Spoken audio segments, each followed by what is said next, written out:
I am Shahid Ali Khan, but I am not terrorist. कुछ state तो श्रीलंका से ज्यादा कर्जदार हो चुके हैं, जिसमें पंजाब भी है।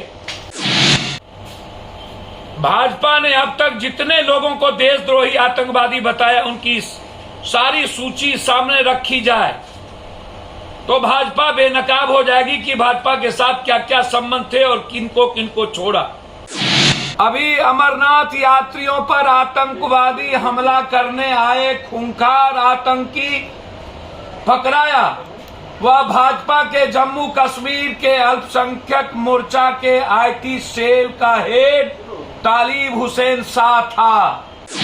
देख रहे हैं बिहार इन शॉर्ट्स, मैं हूं आपके साथ। और आपको बता दें कि बीते दिनों से पीएफआई के लोगों को लगातार हिरासत में लिया जा रहा है और लगातार पीएफआई के जो लोगों पे जिस तरह से छापेमारी चल रही है, उसको लेकर जाप सुप्रीमो पप्पू यादव ने प्रेस कॉन्फ्रेंस किया और प्रेस कॉन्फ्रेंस करके क्या कुछ बोल रहे हैं वीडियो में देखिए।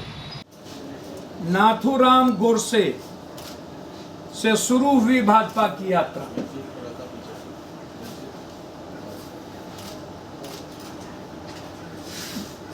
भाजपा का आतंकवादी से यह रिश्ता असम का निरंजन होजई, तारिक अहमद मीर टेररिस्ट।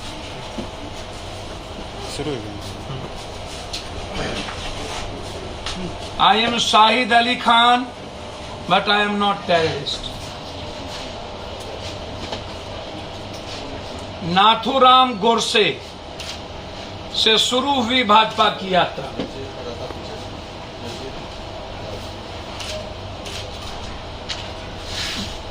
भाजपा का आतंकवादी से यह रिश्ता असम का निरंजन होजई, तारिक अहमद मीर, रियाज अटारी, ध्रुव सक्सेना, तालिब हुसैन शाह, देवेंद्र सिंह, इन सब से भाजपा की क्यों हुई यारी? निरंजन होजाई भाजपा का असम में नेता हैं आज। उस पर उल्फा आतंकवादियों को मदद देने के लिए 1000 करोड़ सरकारी धन का उन्होंने घोटाला किया।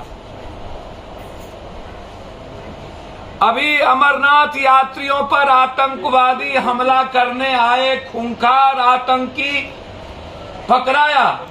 वह भाजपा के जम्मू कश्मीर के अल्पसंख्यक मोर्चा के आईटी सेल का हेड तालिब हुसैन शाह था। वह भाजपा में इतना महत्वपूर्ण था कि गृह मंत्री जी के साथ मीटिंग में हमेशा वो शामिल होते थे। उदयपुर के क्रूर आतंकी रियाज अटारी को सब जान चुके हैं। कन्हैया लाल की हत्या करने के पहले वो भाजपा के नेता थे। भाजपा के राजस्थान में गृह मंत्री, जो अभी नेता विपक्ष गुलाब चंद कटारिया का वो करीबी और उनका पोलिंग एजेंट था। आतंकवाद फैलाती और निर्दोष लोगों पर आतंकवाद का झूठा। 2017 में गुजरात चुनाव में जब भाजपा हारने लगी तो प्रधानमंत्री ने भाषण दिया कि कांग्रेस नेता मणिशंकर अय्यर के घर पर पाकिस्तान के अधिकारियों के साथ पूर्व प्रधानमंत्री डॉक्टर मनमोहन सिंह की मीटिंग हुई। लेकिन यह सफेद झूठ निकला। इसके नाम पर भावनाएं भड़काएं वोट लिया गुजरात में, लेकिन मनमोहन सिंह जी और अय्यर पर आज तक कोई कार्रवाई नहीं हुई। देश के सबसे ईमानदार कर्तव्यनिष्ठ पूर्व प्रधानमंत्री मनमोहन सिंह को कलंकित करने के लिए नरेंद्र मोदी को देश से माफी मांगना चाहिए था। चुनाव जीतने के लिए भाजपा का नंगा आतंकवाद।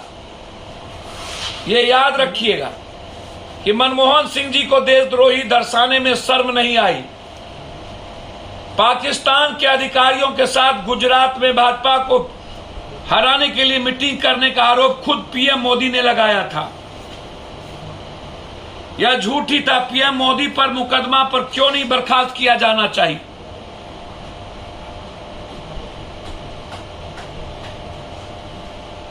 शाहिद अली खान जो मिनिस्टर हुआ करते थे, आज हम सब के बीच नहीं है, उन पर भी आतंकवादी का आरोप लगा था, बाद में निर्दोष साबित किया गया। भाजपा ने उन नामों पर भी वोट लिया था। भाजपा का नेकेड टेररिज्म और भाजपा का नंगा आतंकवाद, ये देखिए शाहिद अली खान को जो किया गया था पूरा का पूरा, बाद में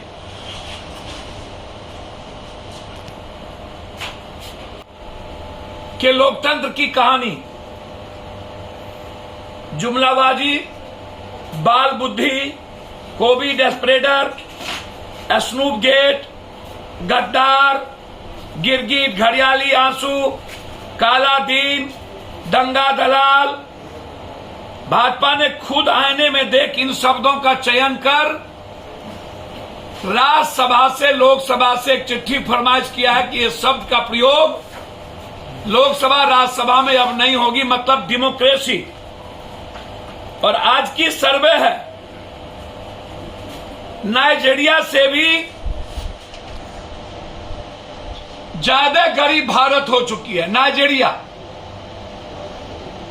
और 80.5 से ज्यादा डॉलर का रुपया जा चुका है। यह चर्चा का विषय हिंदुस्तान में क्यों नहीं? एजुकेशन पर 27% टैक्स इन्होंने बढ़ाई, 17% कपड़े पे। महंगाई श्रीलंका से ज्यादा, कुछ स्टेट तो श्रीलंका से ज्यादा कर्जदार हो चुके हैं, जिसमें पंजाब भी है, और भारत 93 से ऊपर।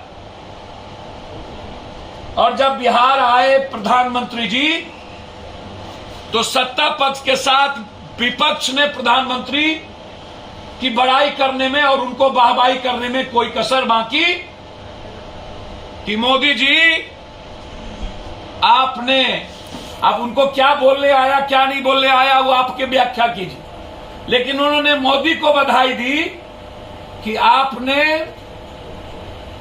अच्छे लोगों को देश में मेडल दिया। ये क्या क्या किया? जब मोदी जी आए, सबसे पहला सवाल सदन और विपक्ष के एक नेता या विधायक, फर्स्ट बार राजा हरिश्चंद्र सत्यवादी के धरती पर जब उन्होंने जुमलेबाजी शुरू की थी, तो पहला जुमला था 1.25 लाख करोड़। भाजपा ने अब तक जितने लोगों को देशद्रोही आतंकवादी बताया, उनकी सारी सूची सामने रखी जाए तो भाजपा बेनकाब हो जाएगी कि भाजपा के साथ क्या क्या संबंध थे और किनको किनको छोड़ा।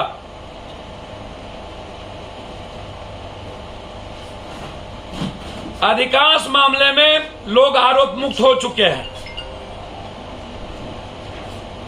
अधिकांश मामले में हमेशा भाजपा चुनाव के वक्त ऐसी चीजों को करके सुर्खियों बटोरने में लगे रहते हैं और चुनावी लाभ उठाकर वो रफ्फू चक्कर हो जाते हैं। मेरी मांग है कि भाजपा शासित राज्यों में जितने मुस्लिम युवा संगठनों को देशद्रोही या दलित को आतंकवादी या सिख को जो आरोप लगाए हैं, आक्षेप में कानूनी कार्रवाई क्या की, उस पर श्वेत पत्र जारी करे। कितने मुकदमे हुए, कितने की गिरफ्तारी हुई, कितने वर्ष जेल में रहे और कितने कबलों में चार्जशीट दाखिल किया गया, कितने लोगों को सजा हुई, कितने अंतर निर्दोष साबित हुए। अधिकांश मामले में चार्जशीट तक दाखिल नहीं हुए, सब निकल गए। इस पर हमारी एक कोर कमेटी तथ्य जुटा रही है, सच्चाई सामने लाएंगे भाजपा, तो भाजपा मुंह दिखाने के काबिल नहीं होगी।